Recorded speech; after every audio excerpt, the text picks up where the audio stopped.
वफाकी वज़ीर बराए तवानाई खुर्रम दस्तगीर का कहना है जिन्होंने नवाज शरीफ को निकालने की गलती की वो अब अपनी गलती को ठीक करना चाह रहे हैं। प्रोग्राम इन फोकस में बात करते हुए खुर्रम दस्तगीर का कहना था कि अगर नवाज शरीफ ने पाकिस्तान आकर क़यादत की तो नून लीग की इलेक्शन में कामयाबी का अच्छा चांस मौजूद है।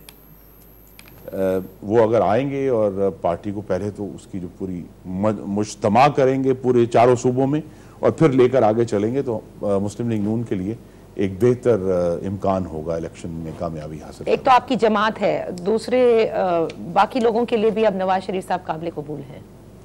जी ये तो आप हम बेहतर इस मामले में बता सकती हैं।